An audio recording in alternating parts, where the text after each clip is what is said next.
to see faces than black boxes. And, you know, our speaker, it's so much easier for a speaker to look at some faces and get some reactions. You know, I know it's hard for the verbal, you know, unverbal cues, but anyway, so please leave your camera on if you feel comfortable. And of course, we're not judging anybody if they turn them off, but that's just a wish list.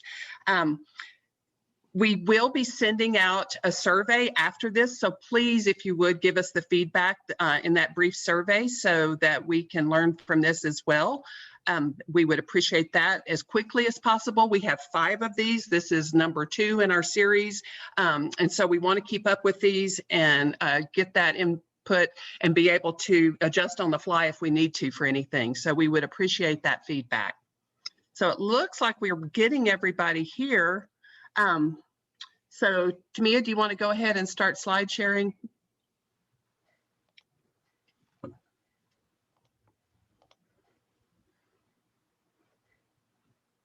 Tawnia, really quickly, can we start for a couple minutes? Yeah, can you see my screen? Yeah, we can see yours right now. Okay, you want to start, you want to do it. Okay. Yes. We got just a few intros. Yeah. Okay.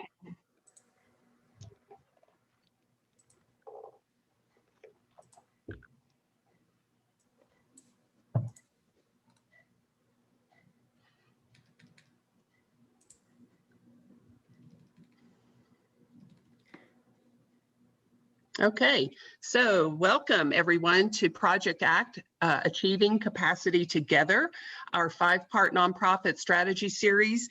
This is, you know, the second one, as we said. So we are glad to have a lot of you back from last week. And for those who are new this week and may not be as familiar with the Community Foundation, we just wanted to really quickly go in and give you a little bit of information to set the stage. Go ahead. There we go. So our mission at the Community Foundation, you can see it written out there. And today we feel like we are absolutely fulfilling that to make the nonprofit community more caring, creative, and effective by bringing these resources to you. Next one. So part of what we do, in addition to this nonprofit support, these other initiatives and programs are right there for you to look at. You can also go to our website and learn a whole lot more about any of these, and feel free to ask me any questions if you have anything you'd like to know more about on those. So just please check out ttcf.net for that. And then how did we get here and why are we doing this? You can see some of the nonprofit impacts that we have sort of captured through our conversations with you and our grant applications. We know 2020 was a difficult year to say the least, and we know your organizations have been hit hard. And so now we want to take an opportunity to respond to that and help us all learn, take our learnings. We all know we've learned a lot through this, and take that and get out of this and move forward to 2021 with lessons learned, but a new course correction. So this, all of that was handled through a lot of grant making and a lot of contacts and that type of thing. So that's okay. Tawnia, you can move on. I just wanted to mention, monetarily, the Community Foundation has had a banner year in deploying grant funds as much as possible. A lot of that was, passed through from Federal CARES Act and that sort of thing. And we were able to continue our business as usual with our regular competitive grant cycle. But this is another resource we want to bring to bear for you, because we do ask these questions in our grant applications on what workshop topics would be useful to you and what your biggest challenges are. And so we shared those with Suzanne from last week, and now Tawnia this week, our presenter this week. And so we have framed this nonprofit series for you in direct response to that. And we know everything we're doing now, these are not new issues, but 2020 has exacerbated a lot of these. And so we want to help create a 2021 action plan for you. And so if you are attending all of these, or anyone from your staff is attending these, you'll be able to fill that in as you go along and walk away at the end of this with a true tangible takeaway of an action plan. So with that, I am very pleased this morning to introduce you to today's speaker. We know that Fundraising is always your most persistent need, and it's definitely our most requested workshop topic. So this morning, we are thrilled to have Tawnia Wise as our fundraising expert. She started Wise Resource Development to ease the burden of resource development for worthy causes. And she says, I didn't get into nonprofit work to sit in meetings all day spinning my wheels. I did it to feel connected to important social change. And so she believes, and her staff believe, that their relationships, that, you know, fundraising is holistic and relationships should be stewarded and not solicited, and campaigns should be intentional and not reactive. So I think you're going to really enjoy hearing from her today and her approach to how to build your donor base and respond in a situations like COVID. I would encourage you all to check out her website and her blog. She has a lot of COVID relief resources there as well. And, you know, it's hard to keep the personal touch in virtual situations, but I would encourage all of you to go read her bio. Her background and how she came to this work is so inspiring. And I feel like she has such an empathy for our nonprofit work, and all of that is born out of her experience. So I'm very happy to turn this over to Tawnia, who is fondly referred to as Miss Moneybags and a true creative thinker. Go ahead, Tawnia, take it away. Okay, thank you. I think that was probably the nicest intro I've ever had, so I appreciate that. Okay, let me pull up my presentation here. Can everybody see this okay? Yes. Okay. Yeah, so as Phyllis mentioned, I've come to this work. I started Wise Resource Development about 7 years ago. And before that, I got my start in fundraising through special event fundraising. Spent time with organizations you'd recognize like Cystic Fibrosis Foundation, American Heart Association. And then I got kind of more into other types of fundraising activities like grant writing, major gifts, annual campaigns, capital campaigns.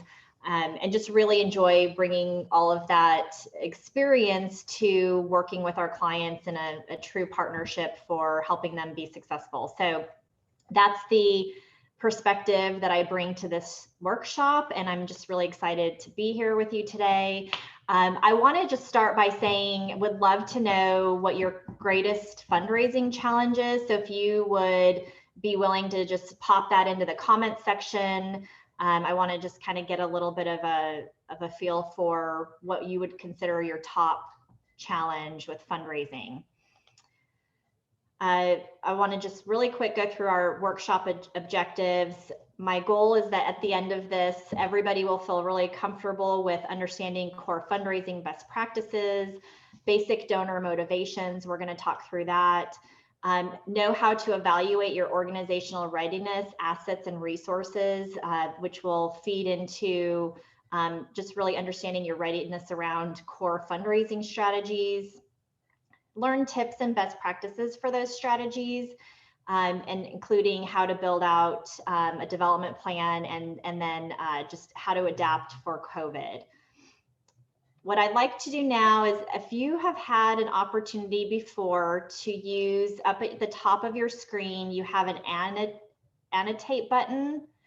And so you can choose a stamp.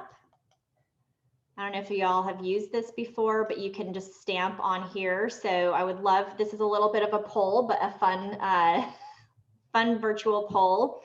If you could choose a stamp and then let me know in 2020, did you raise more money, about the same amount of money, or less money? So you just put your little stamp on here. Has everybody done that before? Oh.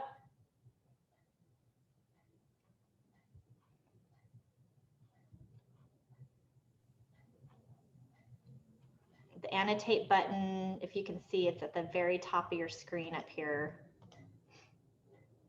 And then you pick a stamp. You can just click on the, hover over the top screen, and under view options, the down arrow, you can find annotate. So several have actually raised more money in 2020. We have some less money. I can't see the annotate, but my vote is less money. Just so you know.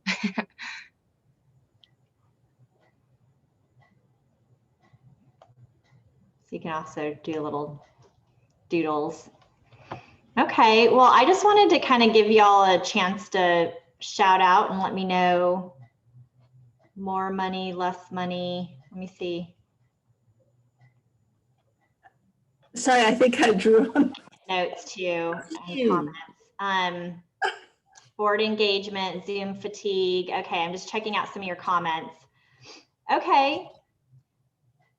I think what we're finding is actually that a lot of our clients have actually raised more money in 2020, but it really depends a lot on the services that they're providing, how directly associated they are with COVID and serving clients that are impacted by COVID. We're also finding that it really depends a lot on their maintaining their relevancy in the space that they serve, and then also the way that they're communicating about COVID. So we're going to talk a little bit about that and just give you some thoughts about that as we go through the presentation.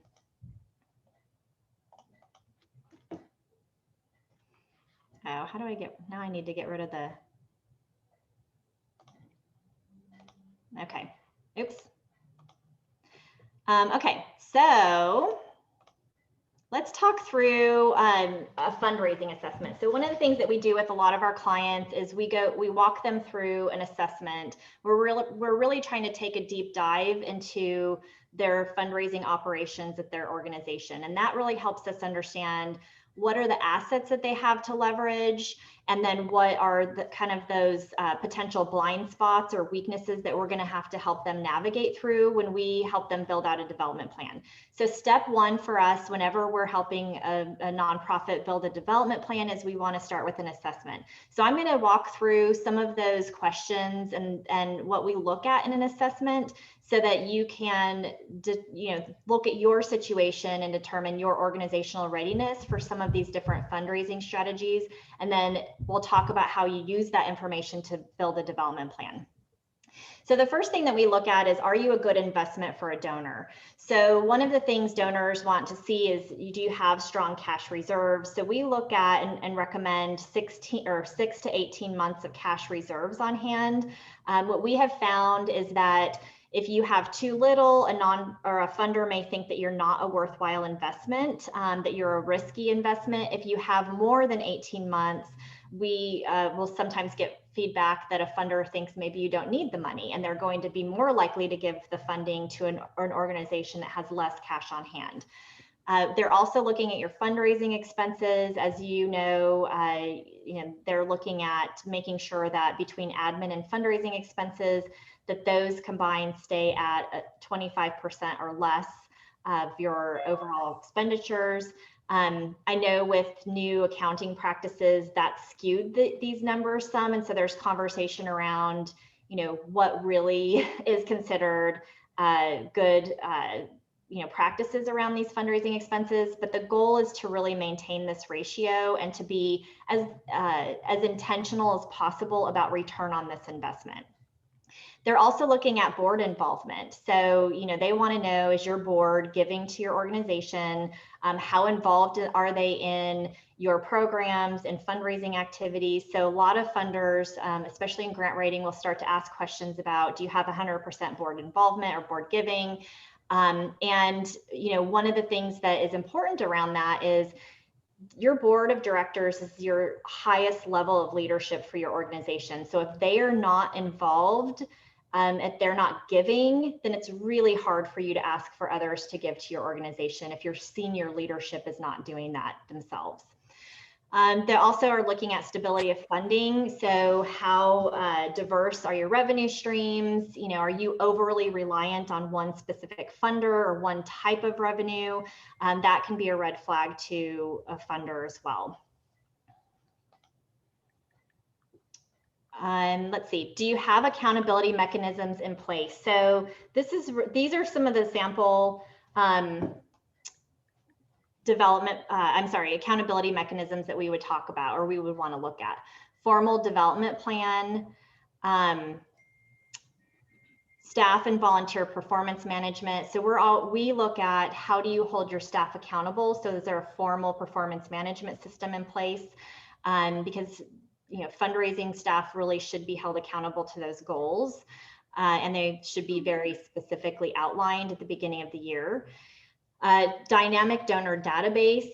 So this kind of feeds into regular reporting and data analysis. So if you aren't regularly looking at your donor data and numbers crunching and figuring out, where's the money coming from, where are we missing money from that came in last year, and really analyzing your donor data on a regular basis, as well as your progress towards your goals on a regular basis, I think it's really hard to hit goals if you aren't really tracking them and monitoring them and looking at your data regularly. So we look at, do you have these accountability mechanisms in place?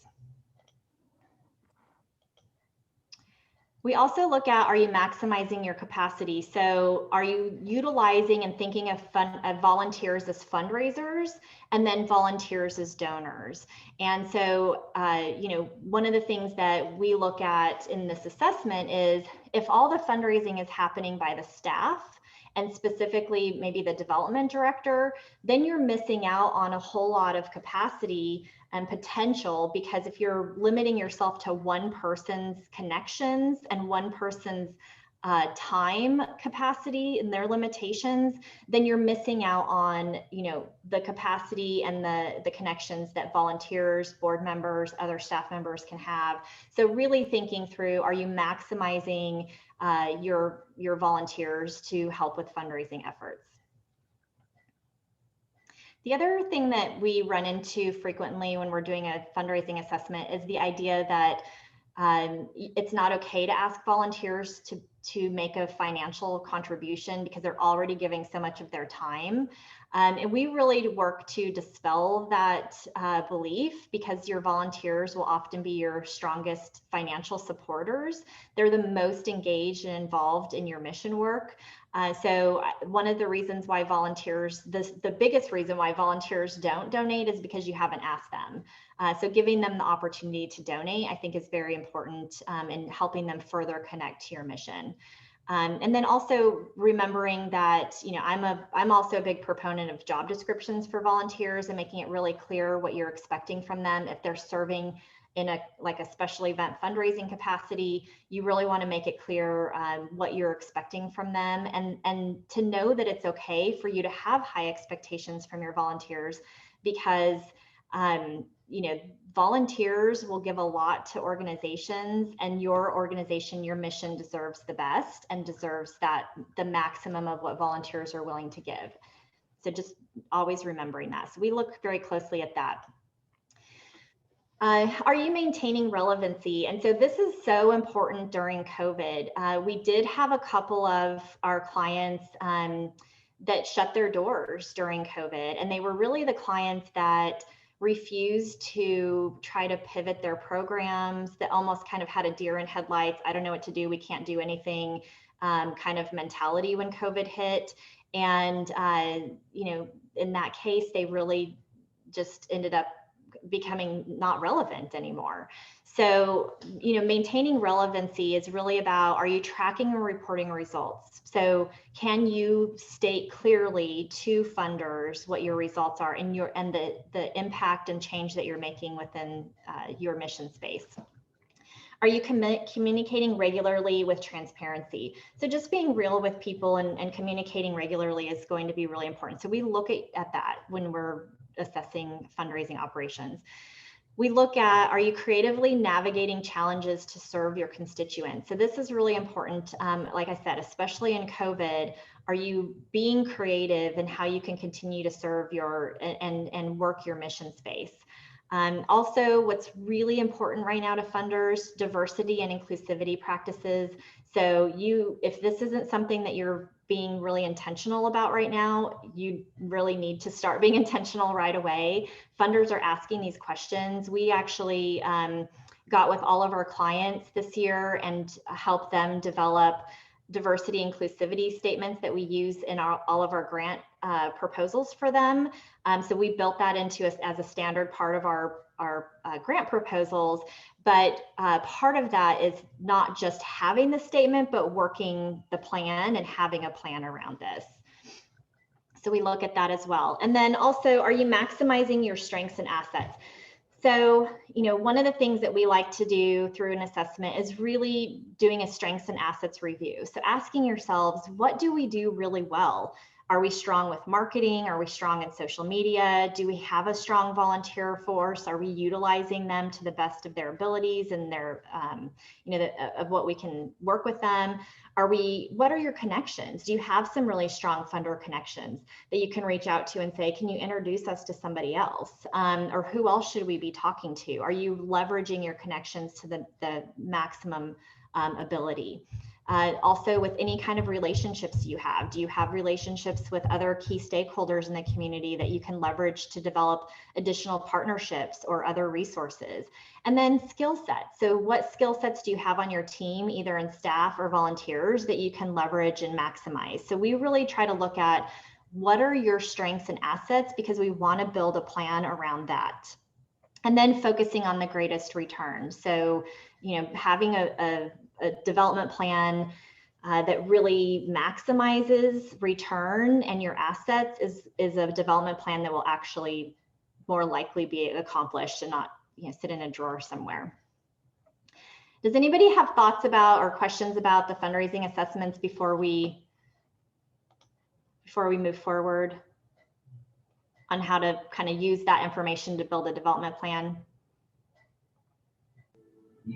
I'm looking through some of the chats. I don't know if Suzanne or Phyllis, if there are any questions I should answer at this point. Sorry, it's Tawnia here. It looks like Heidi Doyle asked a question earlier. Not sure.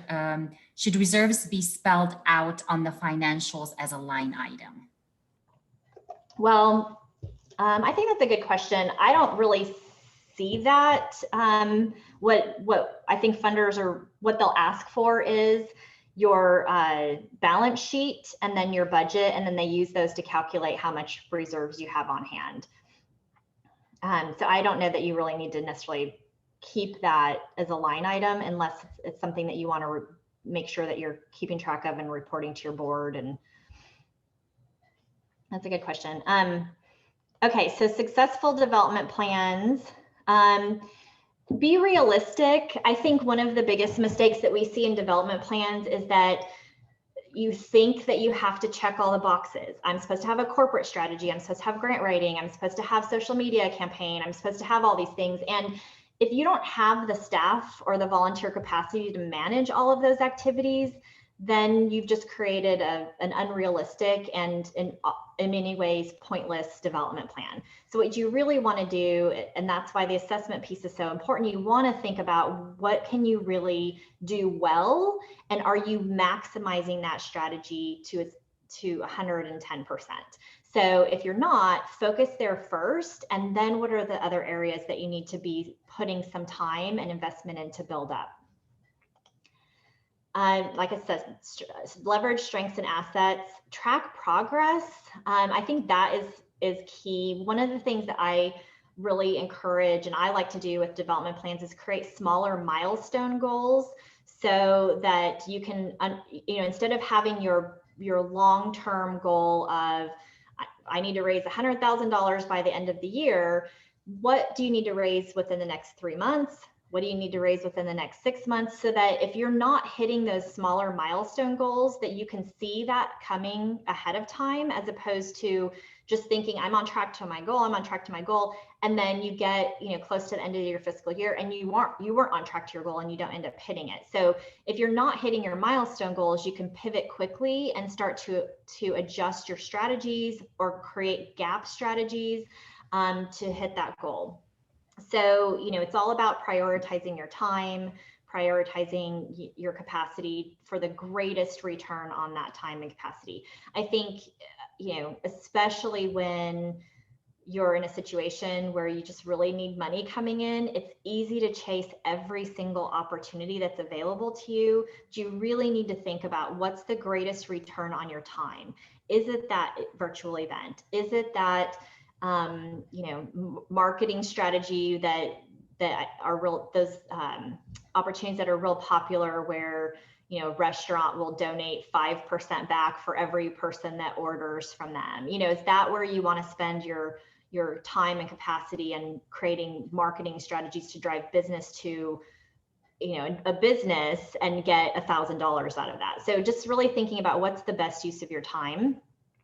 So a good development plan includes these key factors. So it should have goals, and like I mentioned, milestone goals. It should have outline the strategies that you're working, and then even get to some of the tactical pieces, kind of the high level tactical. Make sure you have a timeline. Also make sure that you've included in your plan revenue and expense projection. So how much do you plan to spend on this strategy, and really be mindful of those expense ratios. And then we always like to include gap strategies. So what are some, potential ways that you can, they're kind of second tier strategies if your first strategy doesn't work out. And also thinking through what are some stretch goals for each of your fundraising strategies, so that if you are, hopefully having a stretch goal on grant writing and you raise more money out of grants, then it may fill the gap of your revenue loss for a special event. So just thinking through all of your strategies, stretch goals, how do you, and then tracking them throughout the year. We see a lot of development plans that have maybe strategies and tactics, but they don't have goals associated with them. Another thing that's on here, or not on here, that really should be, is who's responsible for that strategy. So, making sure that it's clear who's supposed to be implementing this, what's the timeline, the time frame, and really be specific around goals. I do have a sample development plan that I can email out afterwards, if that's helpful for you to look at, what that looks like in our format. But that's what your development plan should include. So if I'm happy to have either the foundation send that out, or if y'all want to email me for the development plan. Any questions about development plans before I move on? I don't think so, Tawnia, but so you don't get inundated with individual emails, we'll send that out. You can send that to us and we'll send it out to everyone that registered today. Okay, great. Yeah, I will do that happily. And then I'm going to go through some of the specific strategies in a little bit more detail, and kind of talk through each of them. So individual donors, let's talk about what motivates them. So individual donors are motivated by lots of different reasons to give money to your organization. So sometimes it's a personal connection to the mission. Sometimes it's because they were asked by someone they care about. So this is a great introduction that they've gotten to your organization, and that's time for you to take that and hopefully move them into a greater level of awareness and connection to your mission. Sometimes they really want to make an impact. So, maybe they see something, a promotion about how their donation will be doubled during a giving day, and they love the idea of their impact is doubled. So that can be a driving factor. Another motivation is seeing the impact of the gift in action. So this is their involvement, their volunteering for your organization, recognition within a social circle. I don't think that we should ever discount that some people give because they want to be known for giving, because they want other people within a social circle to recognize that they've given to this mission or this space. And then the ability to leave a legacy. Benefits of individual giving strategies. Individual donors that's the most sustainable revenue that you can have. So this is where, if you are, you don't have a good percentage of your revenue coming in from individual donors, at least 30%, this is an area that you really want to focus on. Individual donors tend to be the most committed to a mission space, and they're the ones that are most likely, if during an economic crisis or a recession, they're the ones most likely to figure out how to give some money to you.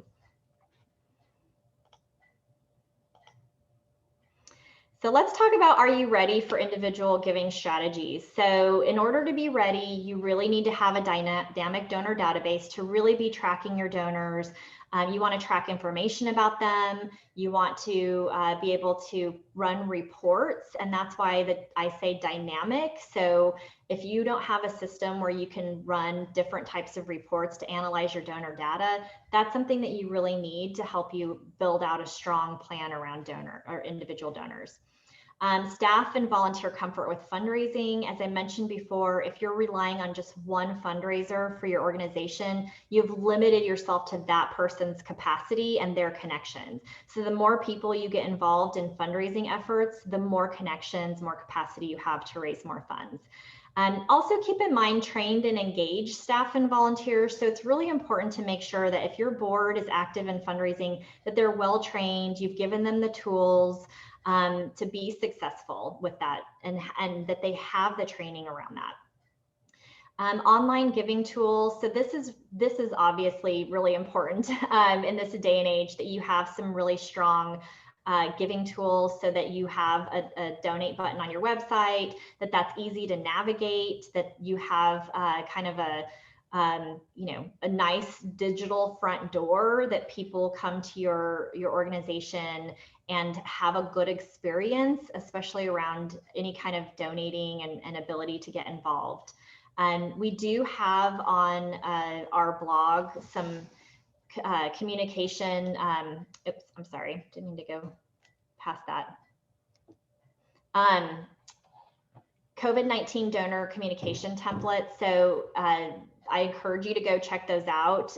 They're meant for you to take it as just a starting point, tweak them, use them as you would like. We have board member phone call scripts on there, and just email scripts or email templates, and different types of templates that you can use and tweak for individual donors. So let's talk some specific strategies. So sustained giving, these are giving clubs, or where you have donors that have committed to giving on a monthly basis. So if you have monthly donors, you might want to think through, what are the benefits that you're giving them to be a monthly donor? Are you giving them a specific invitation to an event? Are they getting a different kind of newsletter? Are they getting different recognition in some way? So what would motivate and incentivize them to be monthly donors? And also giving societies and clubs. I know a lot of organizations really want to build out a giving society and a club. I've seen these done really well. I've seen these be just a complete time suck for an agency. So really thinking through how to do this well, I think, is important. Some tips that we have around that is having volunteer and donor leadership. So if you have a giving club, it's ideal that you have that led by volunteers, so it's not a big time commitment for staff. Also having donor leadership. We've seen these giving clubs be kicked off by having some kind of initial leadership donors, people that are willing to be the first to give and join, and then ask their friends to do the same. One of the things that we've seen work really well in this is that for the first year or two, your leadership donors will give offer to match. So if your giving club is $1,000 entry point, you might have an initial donor who will say, I will match all,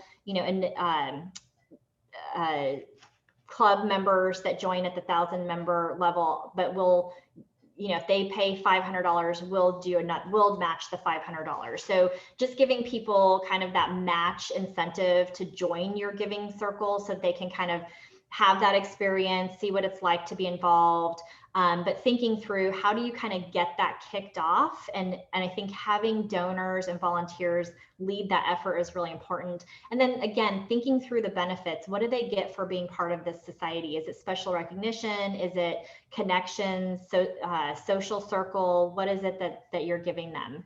And then just assess. As I mentioned earlier, these can be a huge time suck without a lot of return. So just constantly be assessing that resource investment into these giving clubs, and then the return that you have on that. Do y'all have any thoughts or questions on that? I'm going to check. Yeah. Tawnia, there was one, more of a comment. Benefits to monthly and major donors is a tension point within our organization, as it seems to point to an us and them. Some get things others don't, and I Yeah. can't seem to move my leadership past that perspective. So I don't know if you want to comment to that, but. Yeah, that's interesting. And I think, it is important, and I'm not sure if this is what that comment is getting at, but you do have to be careful about benefits, and sometimes they're really not popular within organizations or donors, kind of depending on what it is and how much of a financial investment those benefits are. So, you've probably had donors that will give feedback of don't spend your money on that, or why am I getting this tchotchke, or is that really the best use of your funds? So it's really thinking through what are meaningful benefits. So is that a specific newsletter, or do they get invited to a Zoom meeting that's an update on the programs they're interested in that they're supporting? So what are maybe some kind of meaningful benefits that are not as costly to the organization? But yeah, I definitely think, like I said, they can be done really well, and then also not not well. So there is a tension there for sure. So for individual donors with major gifts, first you need to define what is a major gift within your organization, and that's very organization specific. So there might be some agencies where a major gift is $500 and other agencies where a major gift is $10,000. So it's really about looking at your donor history and determining at what point is a gift considered major for your organization. And then at that point, what are some strategies that you can do to cultivate those donors, to either those that are on the cusp of becoming a major donor. You want to have a strategy for them, and then you also want to have a strategy for how are you cultivating and stewarding your major donors in some kind of meaningful and individualized way. Also determine your organizational capacity for a major gift program. So, you have to really think through how much time does your development director have to spend on this? How much time does your CEO have to spend on this? Can your board members get involved? And then thinking through how to spend your time really strategically around this, so that you don't kind of launch and create a plan and then it just kind of falls to the wayside because you really don't have the time and capacity to implement it. So just being realistic and thinking through what you can do as an organization. In determining donor capacity, so that's really important. We like to use wealth screening tools. So some of your donor databases have that built in. So it'll analyze the donor data of their giving history to your agency. That it'll also analyze public record giving history. And so it'll use that information to score them, to kind of identify your key prospects. So, just kind of thinking through what's their capacity to give. And you may not know, some major donors kind of fly under the radar for a long time, and they may be consistently giving your agency something like $250 a year. And then, you had no idea that they had the potential to give you $10,000 or, an estate gift of $1 million. So just really kind of looking at and trying to consider what is their capacity to give, and then have a plan and work that plan. Cultivation is key. So just thinking through, and this really goes for all of your donors at all levels, but how do you keep them informed? How do you invite them to give? How do you make sure that they're getting involved? Do they have opportunities to volunteer? Do they have opportunities to learn more about your agency? And then, just building out that care. And that's a two-way street. So making sure that they are becoming invested and caring about your mission, but are you caring about them as people and as individuals? Are you reaching out to them, touching base with them, checking on them? And especially, you've heard this over and over again during COVID, it is really, really important that you are treating your donors as human beings and connecting and reaching out to them as well during this time. And sometimes that's just keeping them up to date, giving them an update, checking in on them. Is there anything we can do for you? but just really having that caring communication. And then ask for what you need. I think, you know, one of the biggest mistakes that I see happen in nonprofit is just having this feeling of you don't want to impose on somebody. And this is really reared its head in COVID time frame, where people are so afraid to ask because there's a clear understanding that there's a lot of struggle right now within our country, within our world, within our communities. And so just the fear of asking and imposing on somebody, I think that really holds us back from doing our best work for our mission, and just really recognizing that people care, they want to give. So we really need to be clear about what we need and not be afraid or feel guilty about asking for what we need.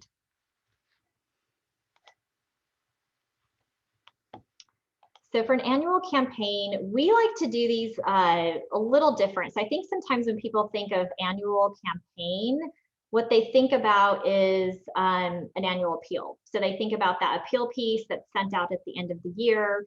And you know, whether it's a letter, whether it's a nice shiny brochure or whatever it might look like, that, you know, that's what people think about.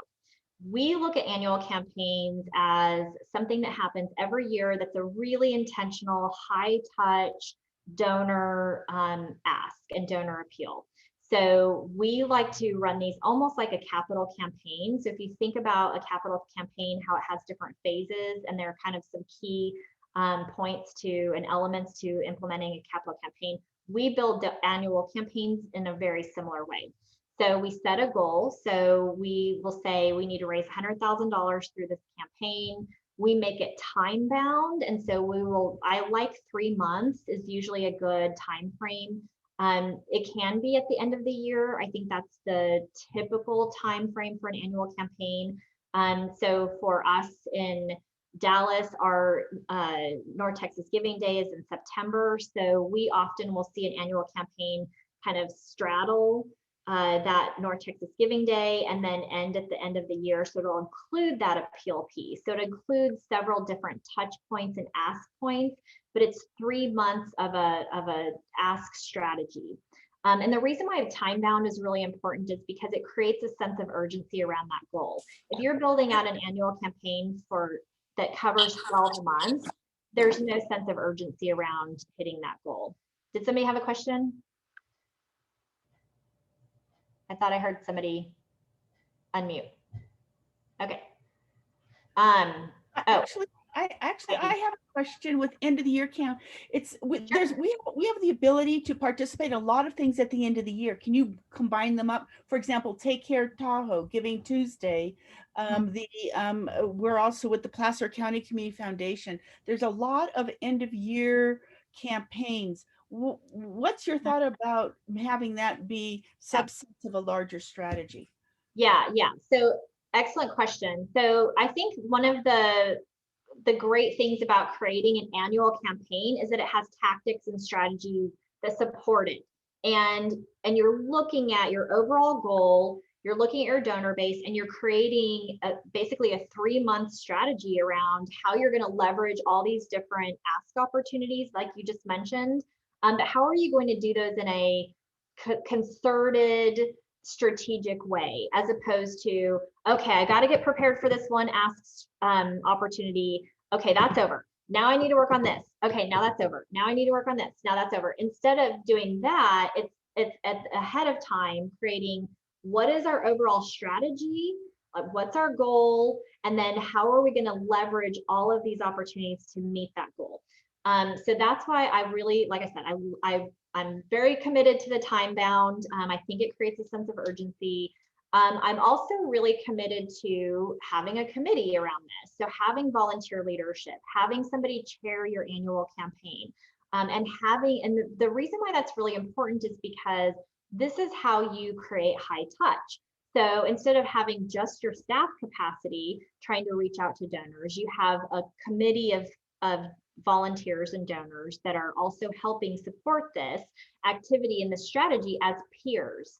So you have more peer-to-peer ask involved in this high touch strategy.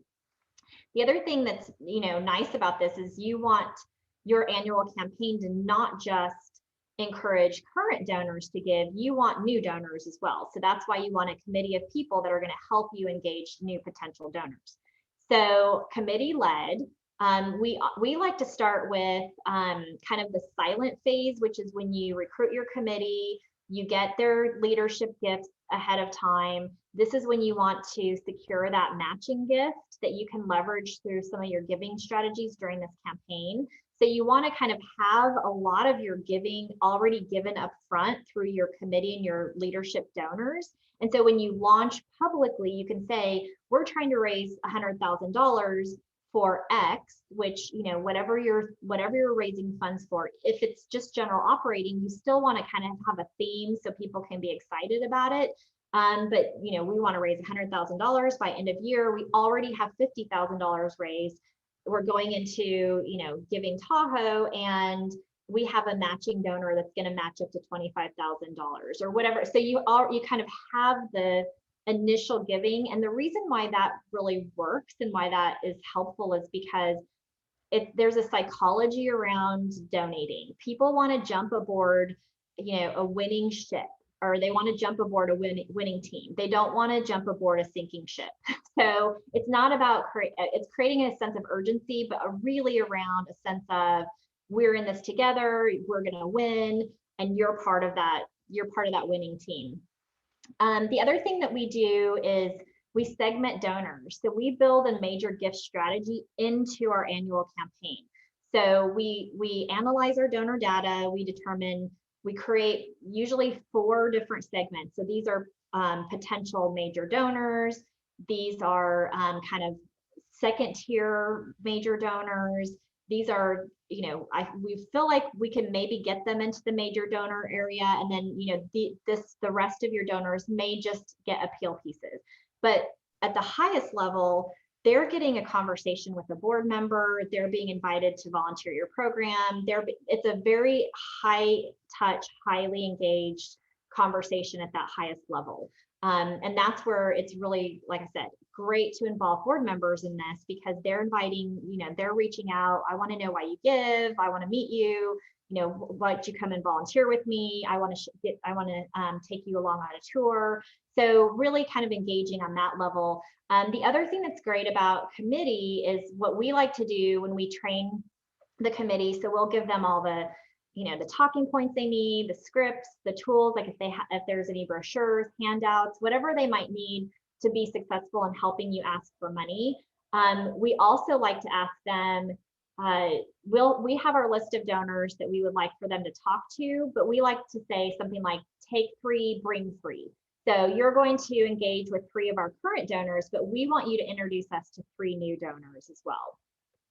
So just to that's a little bit of an overview of how we like to build out annual campaigns and why we feel like high touch it makes them more successful. We had one client here locally that we did this with, and they went from raising $80,000 from an annual appeal piece, which is actually a pretty successful annual appeal piece, to raising over $200,000 through a high touch campaign. And it's because of the high touch piece. So in some of those middle tiers, it may not be that a board member is asking to have coffee with them or to talk to them. It may be a board member is calling them and saying, hey, I just want to thank you so much for giving.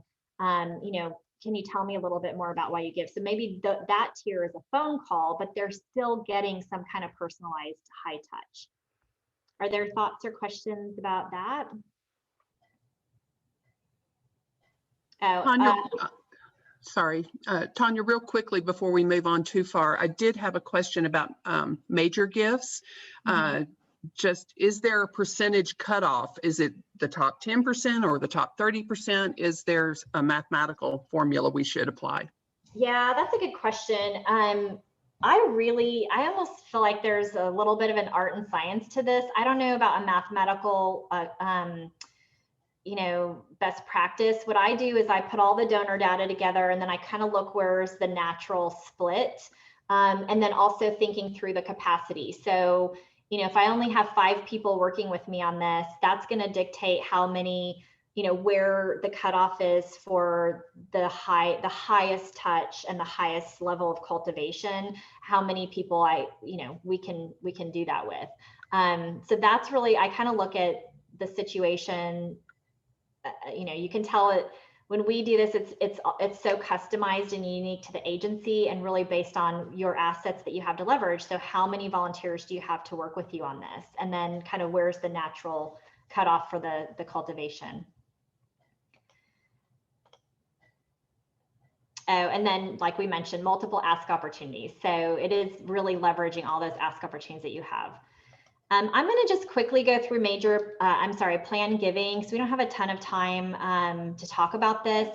The one thing I would just say around this is, with as you have, I'm sure, been hearing all about the transfer of wealth and how important that is to philanthropy efforts. I think it's just really important to consider, don't put this off. So if you don't have a planned giving strategy, that's something that you really want to look at. How can you implement that? And I think there are some ways to do it that are not hugely laborious and they're cost effective. And I also just encourage you to get involved in, Partnership for Philanthropic Planning. That's they have chapters all over the country. They have some great trainings. Sometimes it's just really about thinking through how to add this language onto your different appeal pieces, your website, and then also don't forget to create an opportunity for them to declare their participation. So for your donors to declare, I've included you and your organization in my will. I am also a big fan of some of these turnkey planned giving companies that are like Crescendo. I think Stelter, I think, is another one, but they have tools that you can use and customize and brand, and their price points are pretty inexpensive for what I think you get out of that. Oh, somebody just said free will is great. So yeah, so I'm a big fan of utilize what's already out there. Also have relationships with those community resources and partners that they specialize in planned giving. And so that way you can refer or partner. If you get somebody that comes to you and says, I'm thinking about including you in our will, or we want to be able to give you some kind of, specialized planned gift, that you have a community partner who is very knowledgeable in helping them do that and set that up with you. That's not something that you have to try to figure out and be an expert on and do that yourself, but where the expertise is in those partnerships. And that's often found in the community's foundations and other kinds of, philanthropic arms like that. Okay, so let's talk foundation giving. So what are their motivations? Clearly, you usually figure that out through giving guidelines. That's where they're really spelling out their interests. Also, foundations, they are really focused on impacting societal change or impacting some kind of change. So they're looking to invest in results. We really try to tell our clients, foundations don't want to invest in your vision or your idea. They want to invest in results, or if you don't have results yet because you're new, they want to invest in a really well thought out plan. So they want to see, what is your demonstrated ability to meet a need or to do what you say you're going to do? Demonstrate that. Uniqueness or collaborative nature of the organization. I feel like funders went through this big push for collaboration, and that was a really big deal within the last several years, and have kind of realized that's really a lot more messy than what they would think. But I still think what is happening is funders really want to see, are you doing something in a unique way, or are you serving a unique need? Is your organization unique? And if not, how are you working within a collaboration, and or how are you able to complement another service for a more holistic approach to a community need. And then they're also looking at, are you a good investment? Like I mentioned earlier with the fundraising assessment, they're looking at all your financials and your return on the investment. That's what they want to see. So benefits of foundation solicitation or grant writing, this is really not meant to be your sustainable revenue source. I know that some foundations will give year after year after year, but when you become overly reliant on that, that's where you can get into a lot of trouble, because we do have clients where they may have a foundation that's given to them for 5 years, and then suddenly that foundation says, we think that you should be okay on your own now, and we're going to put our resources somewhere else. So you just always want to anticipate no grant funding is a sure thing. But it can be catalytic funding. So this can help you create significant change for your agency, help you with capacity building. It can be seed funding for a new project. So I think, grant funding can be really significantly important to an agency. So are you ready to solicit foundations? This is, looking at, do you have healthy financials? Are you tracking your financials? One of the things that we run into kind of frequently is that, having a nonprofit that doesn't have the ability to pull specific financial reports.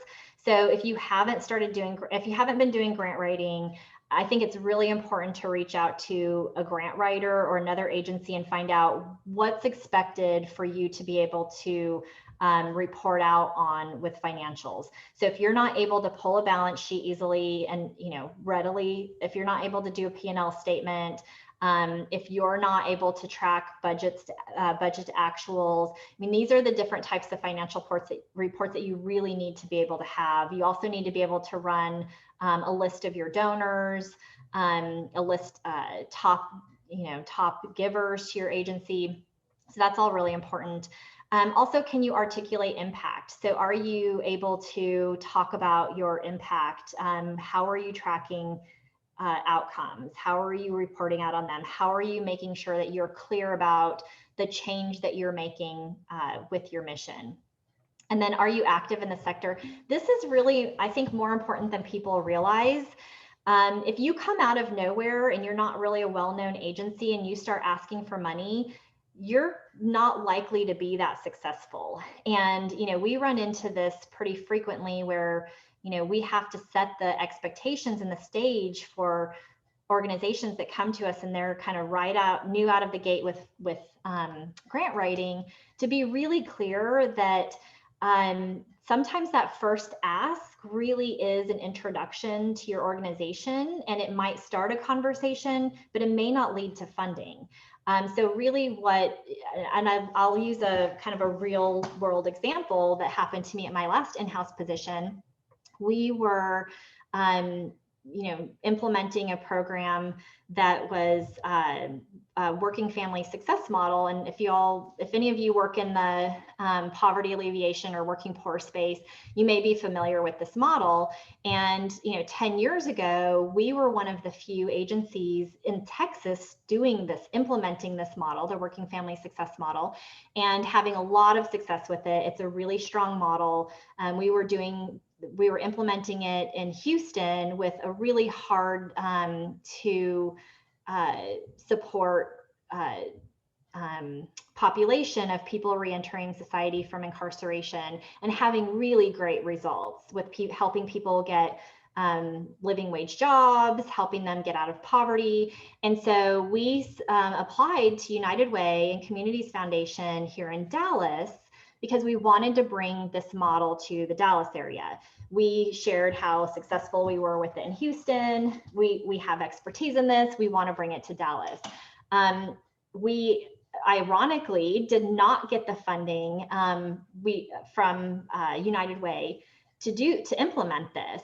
However, we got a call after we were declined in our proposal or application. to have a conversation with us about it, because United Way was really excited about this model. They love the Working Family Success Model. They want to implement it in Dallas.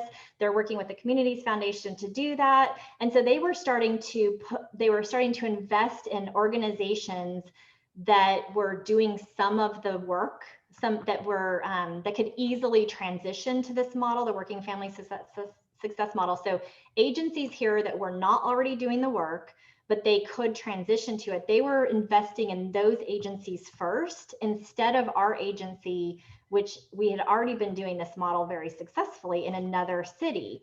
And really the reason for that is they didn't know us.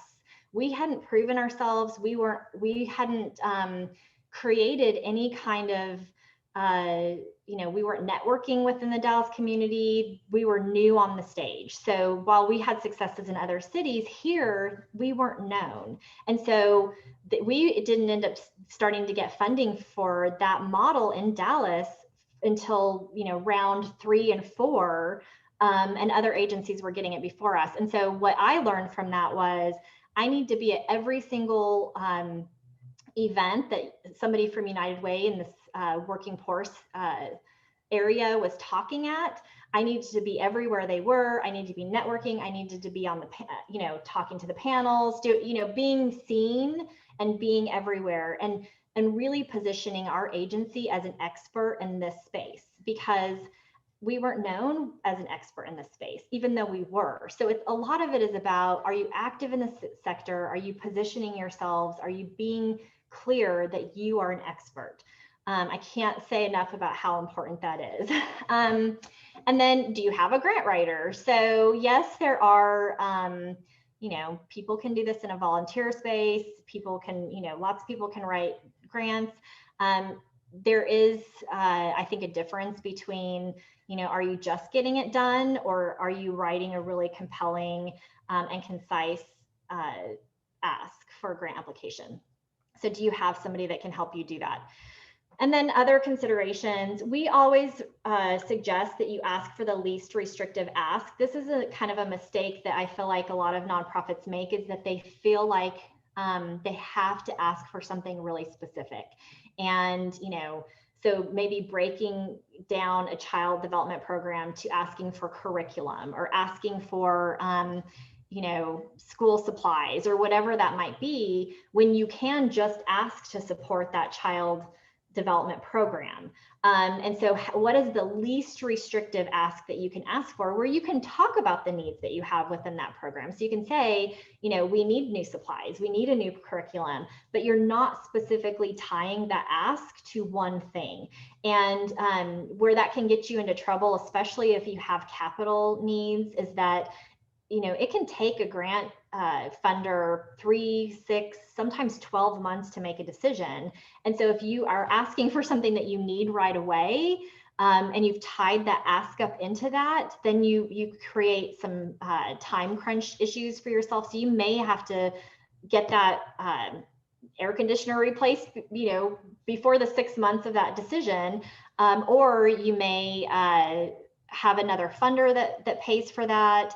And we've had that happen before, where a funder comes along, 6 months later, and they say, we're ready to pay for your air conditioner. Oh, wait, we already had to replace that. And funders don't like to pay for something that's already been paid for.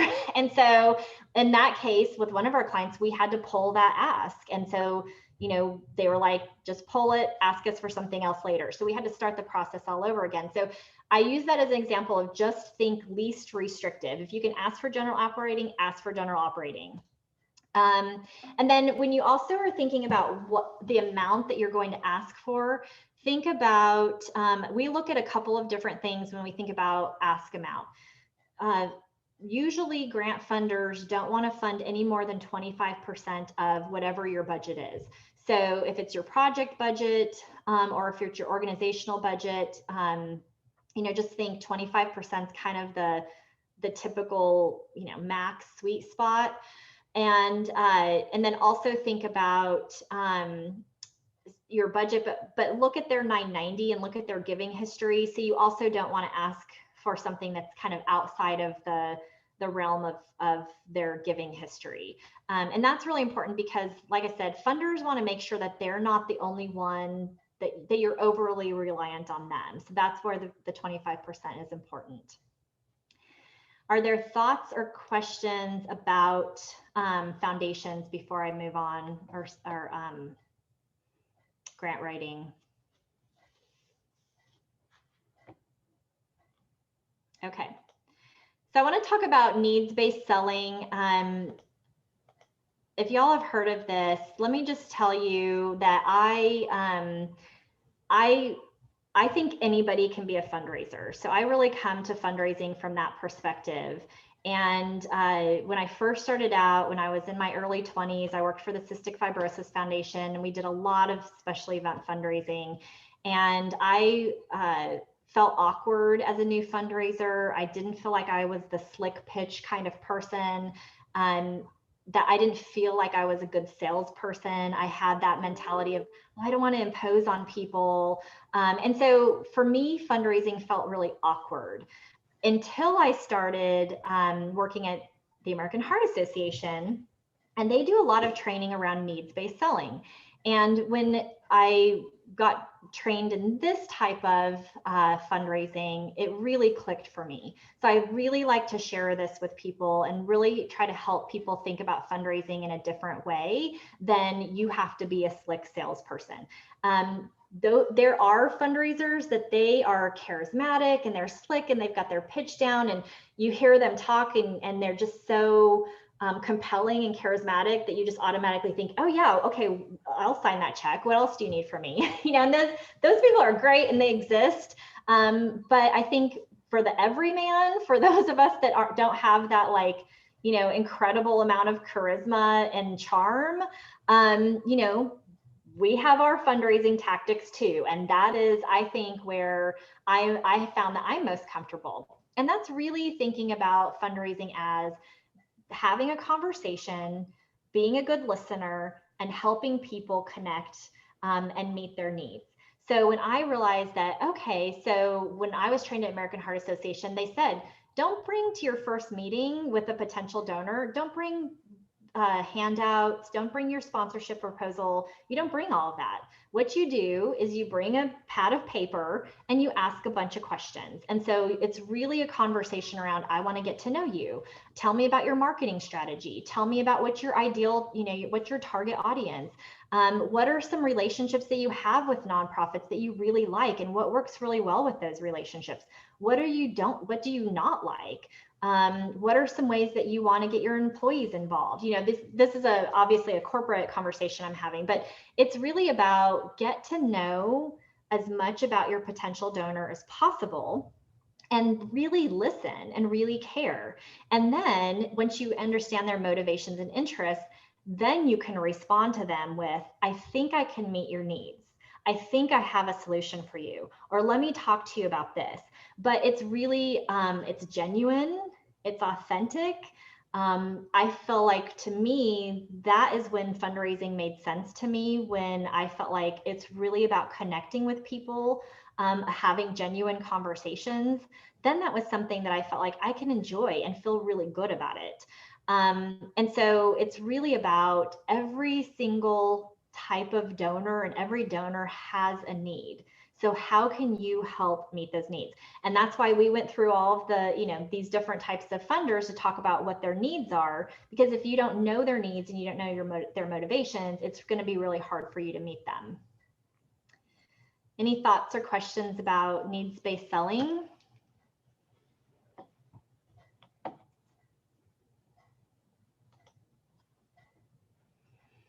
Okay, so I know one of the kind of pain points that I saw in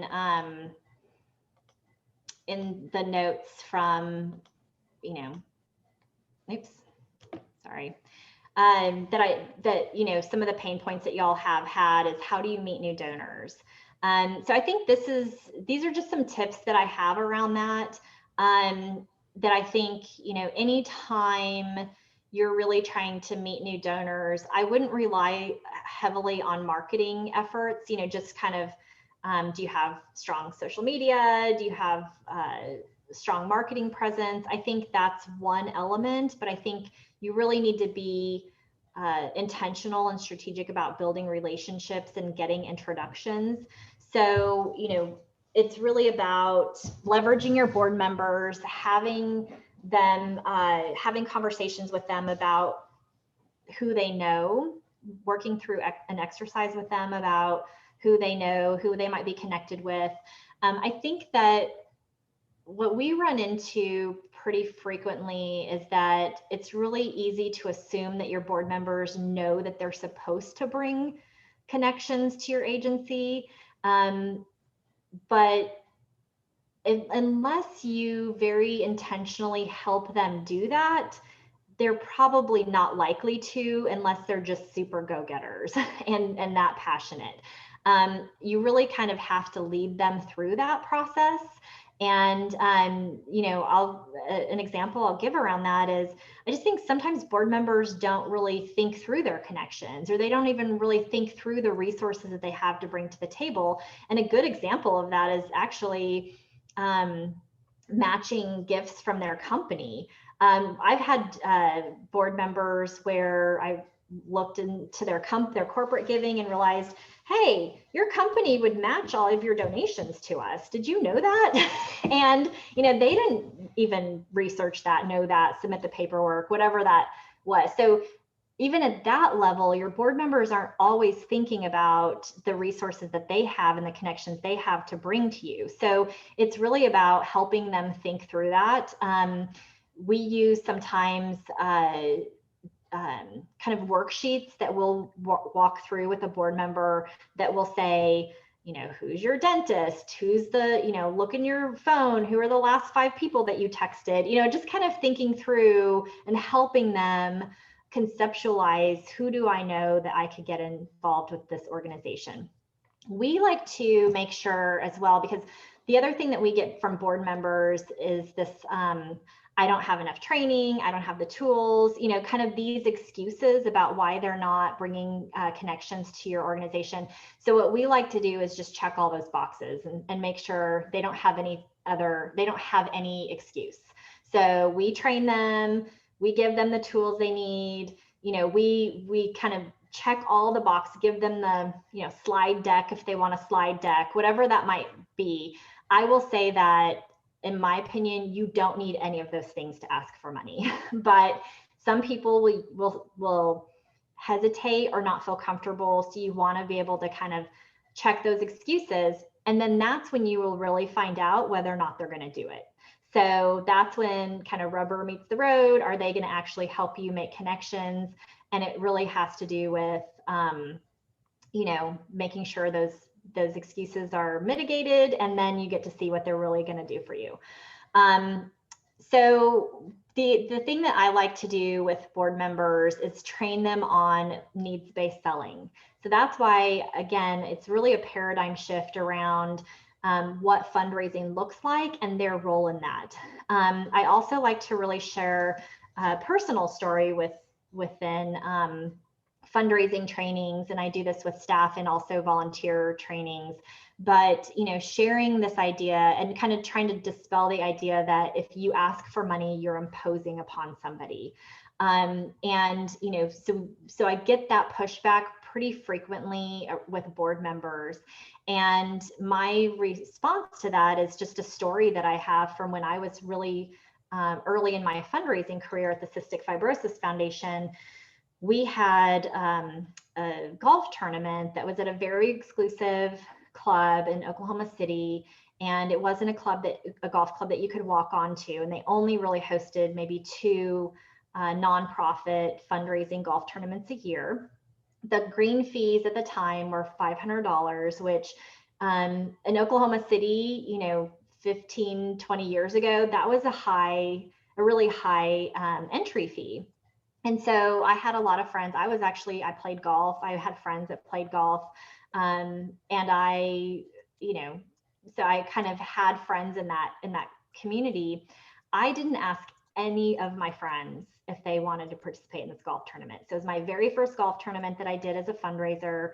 I thought, well, I don't want to ask my friends because they'll feel like they have to because they're my friends. And I don't want to put them in that position. I don't want to impose upon them. I don't want to owe them anything. You know, it's just all these excuses going around in my mind around, you know, I just felt like it's just not appropriate for me to ask my friends to do this.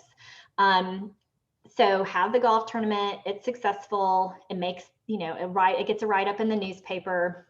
One of those friends called me angrily after the golf tournament and said, you know, I love golf. I cannot believe you didn't tell me about this and you didn't invite me to this. And that was the moment. And I'm glad I learned this early in my career because what I realized is I made a decision for him. I decided he didn't want to participate in this tournament. So that was such an aha moment to me. And I think you know, I hope that people learn from my mistake, because when you don't give somebody the opportunity to care about something that you care about, you've made the decision for them. And that's really doing a disservice to that person. So I love to share that story with board members or volunteers when I'm doing a training to really help them think through, like, this isn't an imposition. You're giving somebody an opportunity to truly care about something you care about. Like, if they say no, they say no, but you gave them the opportunity. The other thing that, you know, we really would say, tap into community leaders. So, you know, if you have other leaders in the community that are engaged, or just reaching out to them and say, you know, I want you to know more about our agency. Who else should we be connected to? So just always thinking through, and remembering to ask people when you have conversations with foundation donors or funders or other, you know, major donors or community leaders, asking them, who else should we be talking to? Is there anybody else that you can introduce us to? So always just be thinking about who, you know, have that question at the tip of your tongue whenever you're talking to somebody. Thinking through, you know, meeting new donors. Like I said, don't forget your volunteers could be some of your greatest donors, but they can also help you get connected to donors as well. So making sure that you're asking, you know, who can you introduce us to?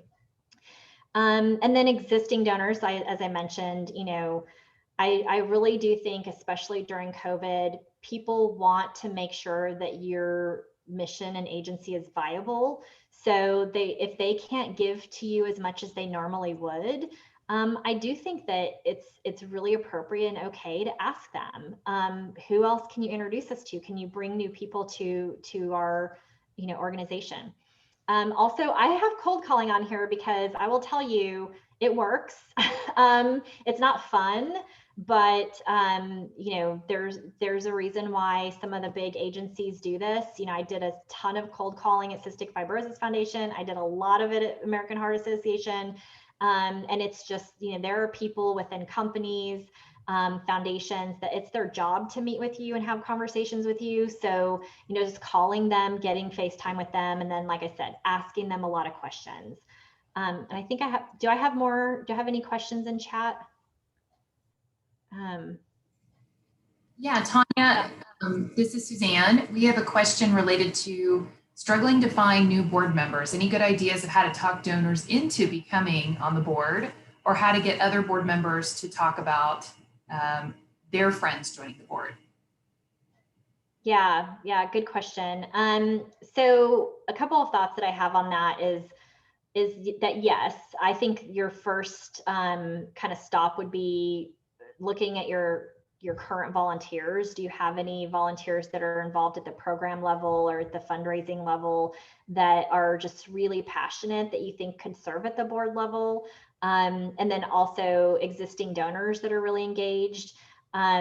If you have donors that are willing to invest significantly, and significant is what's meaningful and significant to that donor. So if you have donors that are giving at a capacity that's really significant to them, they care that much about your mission. And I think, you know, having a conversation with them about would they be willing to serve at a, you know, leadership capacity as a board member. But the other thing I really would touch on with this is thinking through and being really clear what that board commitment is and taking it seriously so that they understand the seriousness of that commitment. And I am a firm believer, like I said, in job descriptions, of really clear expectations, because I think that not only what that does is it sets your volunteers up for success, but it also shows them how important they are. You're so important that we need this from you. That's how vital this job is. And so I do think that kind of setting your board up for success also has to do not with just who you're trying to recruit, but what does that recruitment process, onboarding, what does their experience as a board member look like? Because if you've created a situation or a culture where that board understands their importance, and you make that a meaningful experience for them, I think it's almost natural that others will want to join, that they're going to ask their friends. You know, they're more likely to feel confident and comfortable in recruiting for the board. I don't know, Suzanne, I didn't know if you wanted to piggyback on any of that. I know you do a lot of board development work. Only to do a quick PSA that my board session is coming up in 3 weeks. And so you should feel free to join. Yes, perfect PSA. Okay, so let's talk adapting events. So we've all had this experience during 2020 of deciding, do we cancel events? Do we go virtual? How do we handle this? Our company, just like probably many of you, we had to become experts on virtual events very quickly. And, you know, while, like I said, I started out as a special event fundraiser, so I have a significant amount of experience in that space. I didn't necessarily have a lot of virtual event experience. So we jumped in and we started attending every virtual event we could. We started researching, playing around with the virtual events to get to the point where we could help our clients execute them really well, which we did start to help implement virtual events this last year. So we kind of came up with some tips, and we do have a blog post that I think Tawnia is sharing that link in the chat. Yes. I encourage you to go look at that. And, you know, but some of the things to keep in mind is when you're looking at whether or not you're going to if you're going to transition to a virtual event, our advice to our clients from the very beginning was, don't cancel your event, postpone if you need to, but transition to virtual, because at least you can raise some money from a virtual event. And especially, I think in the beginning, people had a lot, offered a lot of grace around events that were in the virtual space because they were a little, clunky in the beginning. I think that that type of grace is being less and less extended. I do think people are expecting a higher quality of virtual experience as time has gone on. So that's something to keep in mind. But so if you're thinking about doing a virtual event, we say, why are you having the event? So just make sure that you understand your goals, your motivations, and then you can kind of wrap your event experience around that. What are your goals? So what are you trying to achieve around fundraising activities, around awareness? What are you hoping to achieve? What messages do you want to convey? Making sure that when you build out your run of show and your strategy, that you are thinking through the messaging. Get creative and think through the experience, or keep it simple. So we've seen both be done really well. One of our clients, they didn't want to go they didn't want to do breakout sessions and entertainment or anything like that. So it was really basically an hour-long kind of awareness session where they shared videos and they had, spots for sponsors to talk, and then they highlighted some of their auction items. So it was a really well choreographed but very simple kind of evening gala. They turned their event into a virtual gala, their gala into a virtual gala, but it wasn't really like a flashy gala. It wasn't very complicated, didn't have a ton of entertainment. It was just a very simple, well-run run of show. Raised a lot of awareness, talked about what they were doing, they actually raised pretty much the amount of money that they would have raised otherwise in their in-person event, because they lost almost no sponsors. and had more new sponsors join. So they actually had a very successful event of keeping it really simple. I've also worked on and seen some really creative things that are being done in this space around entertainment. You know, we have seen things like, you know, catered small parties where you have social distance, smaller groups that you're having, you're on screen cutting out to the smaller groups and checking in and saying hi. And, you know, so you have kind of the smaller parties that are happening around.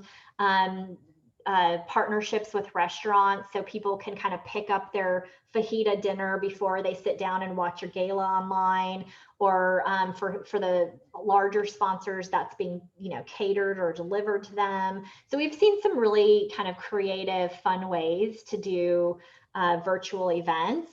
But what I think is really key in this is that you involve your sponsors early on. So if you're adapting an event that's traditionally been in person, my recommendation is that you talk to your sponsors really early on. You talk to them about the benefits that are important to them.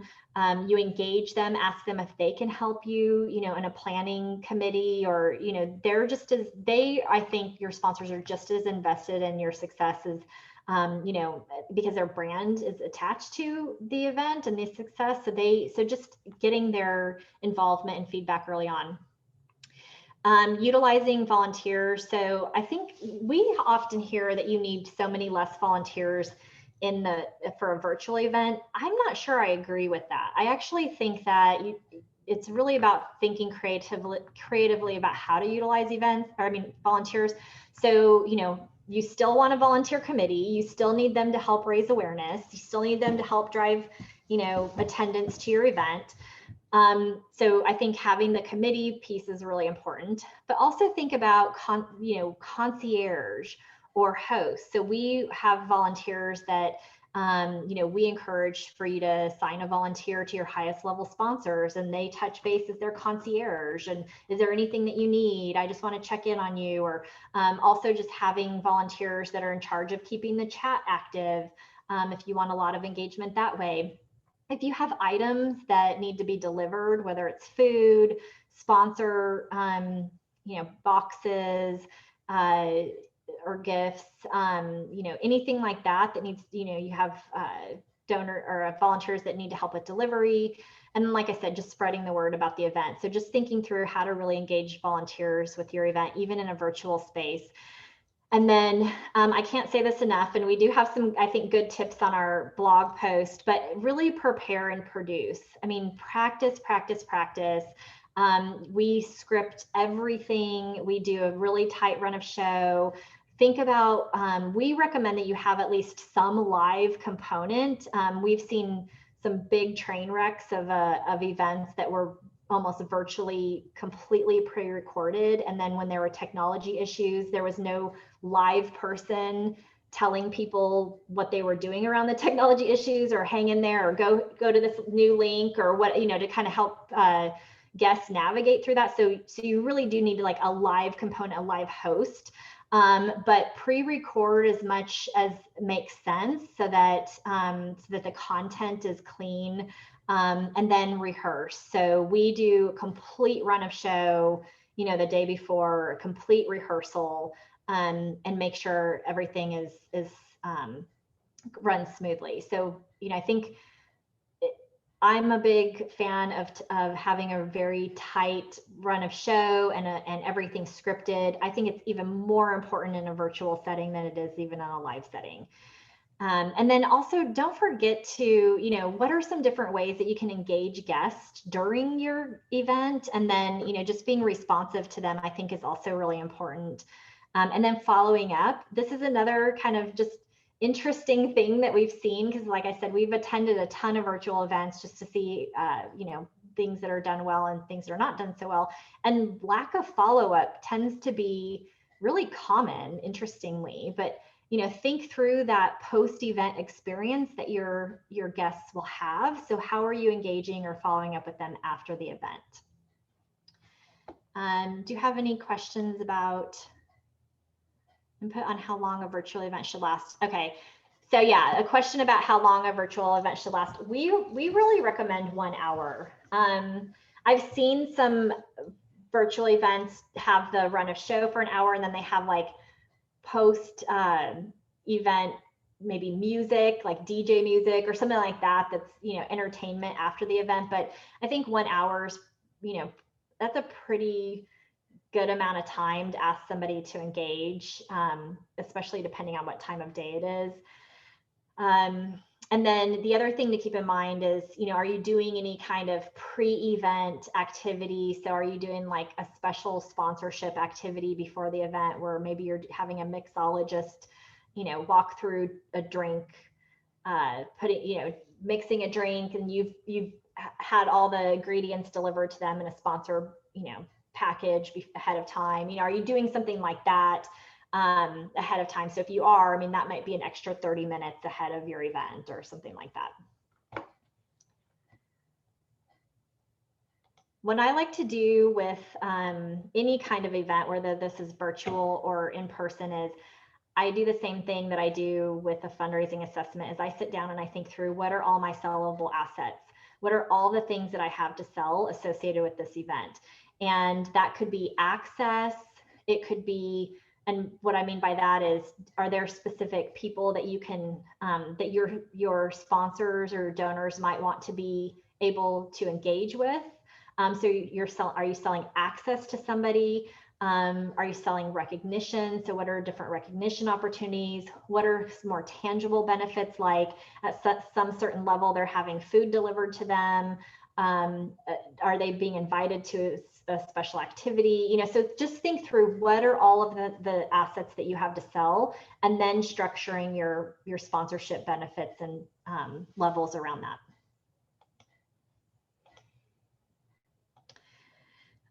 So another thing that we're really seeing, and we're kind of starting to push our clients in recommending socially distanced events. So we're seeing also hybrid events around this. So with socially distanced, I've attended a drive-in gala recently, which one of my clients did. It was very fun. And so they had out at where there's a big property, they put up the stage and the screens, and then everybody just hung out in their cars, or like had picnics, little blankets and chairs outside of their car, like a drive-in experience. And they had bands perform. They had a live auction, silent auction. They had food brought to the cars. We had like a barbecue dinner brought to the car. I thought that was really well done, and it was really fun. So I attended an event like that. We also, I attended another event that was another outdoor socially distanced one, where it was around a lake, and they had the site had a balcony. So all of the speakers were on kind of socially distanced on the balcony, and they had a big screen and a great sound system that really went all around the lake. And so when we showed up, we parked and we walked to a spot at the lake that we felt comfortable sitting. They had foldable chairs, so we could pick up a chair, sit it where we wanted. They brought our meal to us, and then we could watch the show and everything that was happening from the balcony and on the big screens.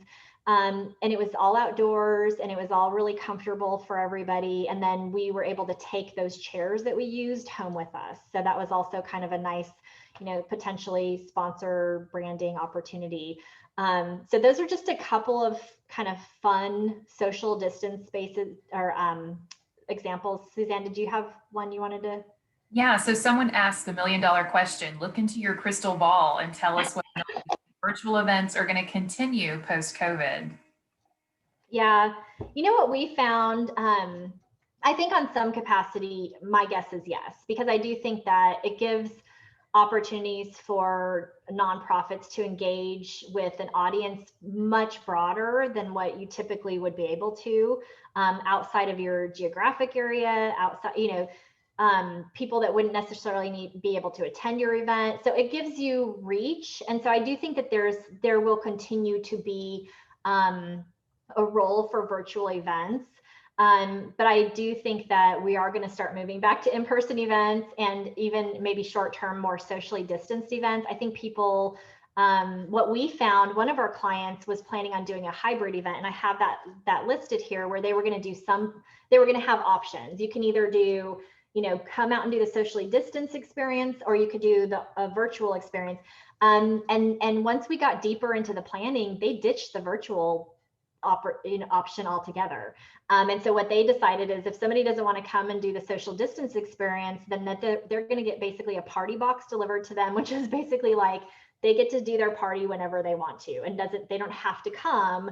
But they didn't want to deal with all the technology around the virtual space. And it is very, to do it really well, a lot goes into that, a lot of planning and a lot of the technology. So I do think that you're going to see more and more nonprofits that are going to do socially distance until they can go back to normal. Suzanne, did you? So to that end, we actually have a question from Dale. He was asking about the technology being expensive and what goes into it. Is the AV pretty expensive? And what would you recommend as a ticket price so that you know your costs? Oh, such good question. So yes, what we have found is, and we highly recommend that if you're going to do a gala, I mean, if you're going to do like a small town hall, like informational thing, I think those can be a lot less formal. And we do have some tips on our blog post about, how to do just best practices around doing Zoom events. But I will say that what we have found is that the cost savings you think you would have for an in-person event, where you're not paying for the catering and the hotel, so maybe you're saving $30,000 or whatever it is in that space, you're spending that on the technology. And we do really highly recommend that you work with a production company if you're going to do a more complicated kind of gala. Even with our simple one that we did for our client, where we didn't have breakout sessions, we didn't have all that. We still had a production company and felt like that was really necessary for that situation. So I do think, it really kind of depends on how elaborate and you want your event to be. And then as far as ticket price, what we have been seeing and recommending is that you have an entry point that's free, and that then you have a ticket price. And it really depends on what the market rate is for your community, what the ticket price makes sense. But, it could be $50, could be $75. I've seen $250. So, but that ticket price is the entry to get something more. So there should be a reason why people might want to donate or give or have a ticket or buy a ticket. But we find that an entry point of free is actually a really great idea, because it really broadens your audience. And like I said, it gives you an opportunity to reach people outside of your community that normally wouldn't be able to attend. Like if you typically have a gala with a $250 ticket price or $150 ticket price, you're missing all of those people that aren't going to attend your gala and pay that ticket price. So you at a free entry point, you really broaden your audience. And Suzanne, do you have thoughts or?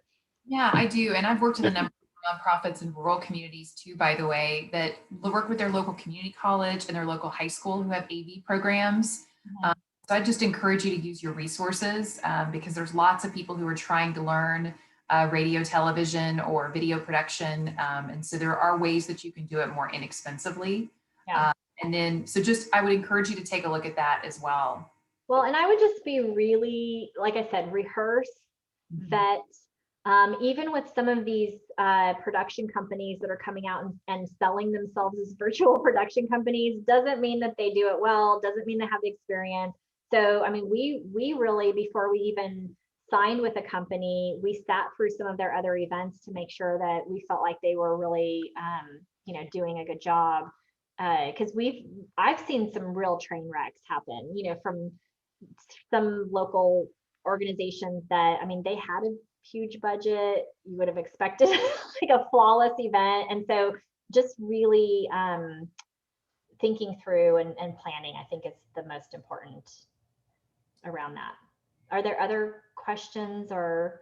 Yeah, I think we're ready for all questions, right, Phyllis? You can move to any question and I'll kick it off, and then we can use the chat to do additional questions. And like my session last time, Tawnia will be staying on and she'll be answering any questions via email if you have them. I have one question that I always have from folks, particularly those who wear many hats. Often fundraising and marketing is the same hat. What recommendations do you give to agencies who have the same person doing marketing, doing fundraising? And then also, how do you vary your messaging and communications between what you would write in a grant versus what you would want to put on a website? So any tips and tricks? And just a quick PSA, Amy Sheehan's going to be joining us to go over marketing. So if you have additional questions on marketing, she's going to be fantastic to give you all the inside scoop on that. Yeah, those are great questions. I will say, especially my first fundraising job at Cystic Fibrosis Foundation, while that's a large agency or large organization, I was a one-person show in a small office in Oklahoma City. So I did everything. And I created all the brochures. I talked a friend of mine into doing pro bono design work. I mean, I got really creative around that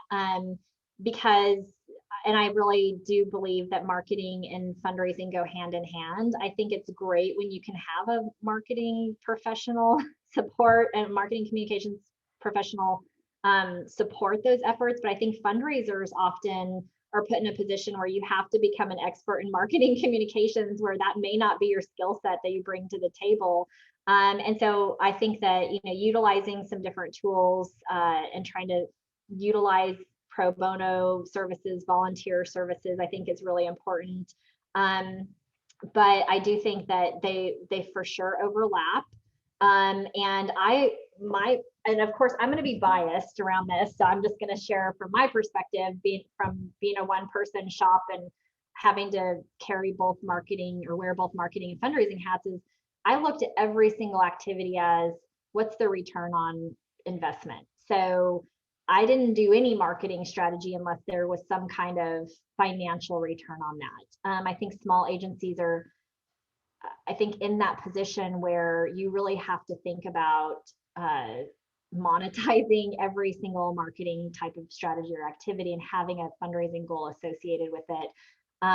So that's kind of my perspective of it. So if something's going to fall through the cracks, or you don't have the capacity to implement every marketing strategy you would want to implement, I would look at where are the ones that are gonna actually lead to more resources coming into the door.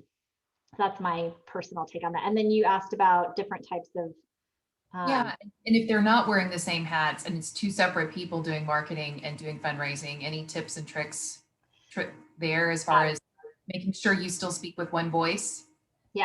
Yeah, clearly work together is very important. I've also worked in agencies where those were two different departments. And I think it's just really important to not be siloed and not have turf wars and, just really kind of being on the same page.